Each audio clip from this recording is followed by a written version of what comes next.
What's going on, everybody? It's Jay Myrax, and today I want to talk about hardware synthesizers and some of the things that I do in my studio to maximize the potential and using hardware synthesizers in my music production. When I first started using hardware synthesizers, I was using what are called multi-timbral synthesizers. So one of the first synthesizers I had was a Roland JV 1080, which is a 16-part multi-timbral synthesizer. And what that means essentially is that I can use or access 16 channels of MIDI which are assigned to different parts or instruments inside of that particular hardware synthesizer. And this setup allowed me to orchestrate my music under the pretty much preset restrictions or boundaries of having access to 16 parts or 16 instruments per song.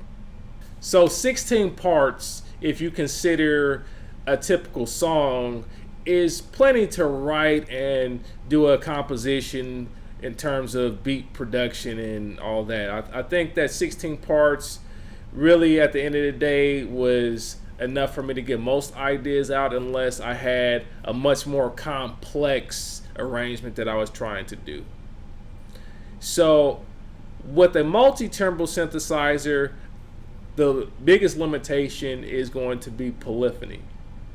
So for something like a JV 1080, I believe the JV 1080 had 64 voice polyphony or something low like that, and that pretty much limited me to 4 voices per part. So in most cases, I was able to get my compositions done with 64 voices polyphony, but in some cases I would run into the limitation actually preventing me from getting certain ideas out, because what happens is when I would hit the maximum of polyphony, voice stealing would occur. So voice stealing is when the sounds begin to get cut off and choked in order to allow new sounds to be able to play in a sequence or arrangement.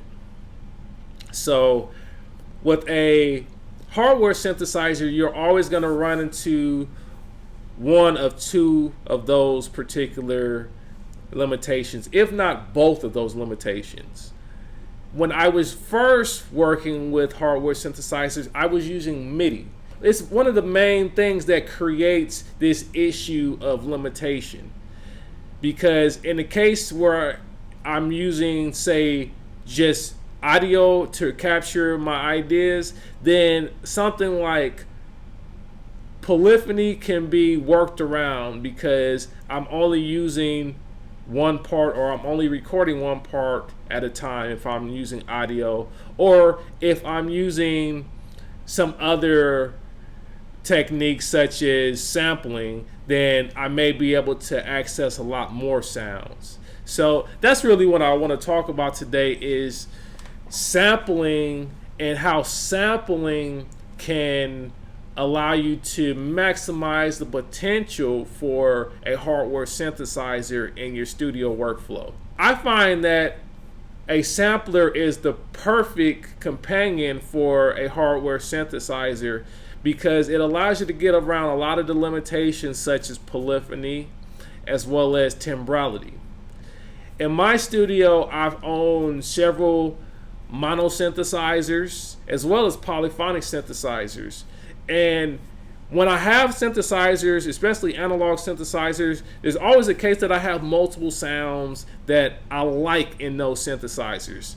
So I would always run into the problem when using MIDI that if I like multiple sounds, I have to have either 2 of those same modules or same keyboards in order to use multiple sounds from it in the same MIDI sequence, or I would have to quickly record audio in order to free up the channel or free up some voices so that I can record a new sound or new preset patch from my particular synthesizer of choice.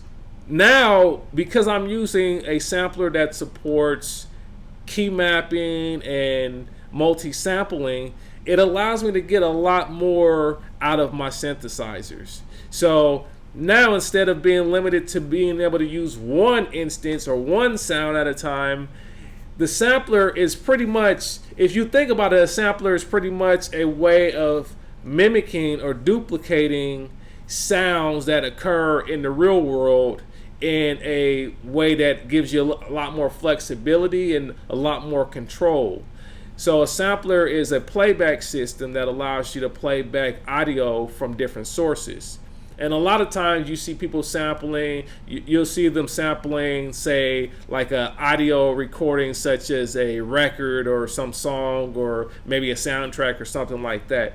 But if you have a sampler that supports key mapping, you can get a lot more detail with what you sample, and you can actually sample things that would allow you to be able to play them like instruments on your keyboard or MIDI controller. So for me, with my sampler of choice, which is Maschine, I'm able to recreate a lot of the sounds that I would have in my hardware synthesizers by just simply sampling either single notes or multiple notes into Maschine and manipulating them in Maschine so that I can play them with no limitations as far as polyphony and as far as the timbrality goes. So here's an example. Like, I have this Mofo X4 right here, which is analog synthesizer. It has a lot of great sounds in it, and I like to use a lot of the sounds out of here. But the problem is it's a monotimbral synthesizer, and it only has 4 voices of polyphony. So that could be a limitation if I want to record things that have larger chords, or if I just want to use more than one sound at a time. When I was using other sequencers like the MPC and whatnot, I would always MIDI this up to the MPC, and that would just limit me. But now if I find a sound in here, say I found like a bass sound in here. So say I like that bass sound and I want to use that in my production. Instead of recording that as a MIDI track in my sequencer, a better way for me to manage it and get more control is to sample it. So in my sampler here, I'm just going to turn it on and switch to the input that the Mofo is on in my hardware or on my hardware interface, and then just sample a single note into Maschine so that I can reuse the sound in Maschine from this Mofo X4. So we're just going to record a single note. We're just going to record a C. And I'm just going to record this until the sound either decays naturally or long enough for me to be able to sustain the note in my production. So this particular sound has a natural decay, so I'm done sampling. So the sample is now in my system here, and the great thing is now, because this bottom keyboard is MIDI'd up to my sequencer, I can now play it.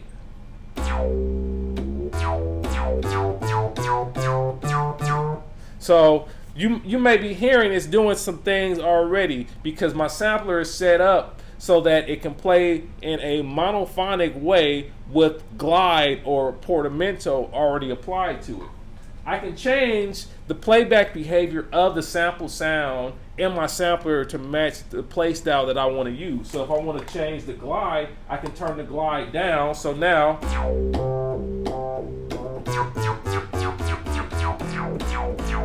and that is the same sound from the Mofo X4, but now just being played out of Maschine. So the great thing about sampling is that originally the sound was a monophonic sound, so meaning I could play one voice at a time. So you hear the voices cutting off as I try to apply more voices. I can't hit a chord. I can't hit any chords. So as a sample now, I can change the playback behavior to match what I want to do. So say I don't want to play it as a bass. If I want to play it as a chord, I can change the polyphony on my sampler to 8 voices. So now I can play chords.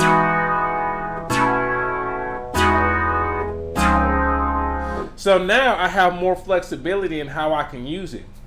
So one of the downsides in sampling this way is that you do lose the ability to change the parameters from the original hardware. So if I like the way that the filter sounds or the resonance sounds or some of the other hardware specific parameters in here, I lose the ability to control that. But what I do gain is that I gain a lot more playability and also a lot more utility as far as using it for songwriting. So that's a lot of times more important for me, is that I may like the sound as is, and I may want to do very little as far as tweaking the sound in real time, but I want to be able to play it in the way that allows me to get my idea out. So whether that's being just a monophonic sound, or whether that's meaning it's being used in a polyphonic way to give me chords and create pad sounds and whatnot, I have the ability now in the sampler. You do lose a little bit of the tonality of it, but I would say for the most part, it's effective, and it's a great way to incorporate sounds that you may like in your particular hardware synthesizers of choice, and it allows you to get a lot more out of it instead of being limited and restricted to one voice and one channel at a time. And if I like certain sounds out of here, I can continue to sample and build up my library inside of my sampler. So this is a great way to work for people that have samplers inside their studio. And that's why I would say that a sampler is one of the greatest companions that you can have in a hardware-oriented studio, because now you get to work around some of the limitations of the hardware devices. And I think that a lot of times we get caught up in using samplers a certain way because we see a lot of people maybe sampling records and other recordings, but a sampler can be used to record anything. A sampler can be used to record your voice. It can be used to record different sounds, hardware instruments, or any other thing that makes sound. So don't be restricted by what sounds you have. Always understand that you can create more sounds with a sampler by just simply sampling and using the sampler to manipulate the sound. So that's a great way to start thinking and using your sampler, and also it just will expand your sense of creativity overall, because having a sampler allows you to do things and manipulate sounds in a way that you wouldn't naturally be able to manipulate the sound on the original instrument. So that's a great aspect of sampling, is that now you have a different level of control over something that may have had some limitations in the real world. So that's just how I work. That's the thing that I use to enhance my workflow in the studio, and it allows me to get a lot more out of my hardware, because I used to get really concerned with what hardware I would want to get because these specifications and limitations, but now I don't feel limited with using, say, a Mofo X4 that only has 4 voices, because I know I can sample it and get 8 voices, 16 voices, however many voices I need, I can get it out of my sampler as long as my sampler supports this. And what I'm doing actually can be done in other samplers. It can be done in something like an ASR 10. It can be done in some old rack samplers like a Kai S1000 or other rack samplers, and it can be done in other software synthesizers such as Contact and EXS24, and many other formats will support you being able to just throw your own samples in there and pitch them across a key range. So I showed you a very rudimentary way, sampling one sample. If you want to get more detailed, you'd have to do multi-sampling, and there's a lot of other technical techniques that you can do to enhance the sound quality and overall playability. But this is a quick and dirty way to just get in and get the sound and just start working immediately with a hardware sound source. So hopefully this tip helps you. If you guys like what you're seeing here, if this video helps you, please feel free to share this video and like it and leave your comments. I want to hear your feedback, and just let me know what you think. I want to just continue to share information and build a community. So let's connect. Feel free to reach me at my website, www.altruwest.com, and you can just drop me an email or comments there, or you can drop me comments on my YouTube. I respond to those as well. So I thank y'all for just joining me and building with me. And until next time, peace and God bless.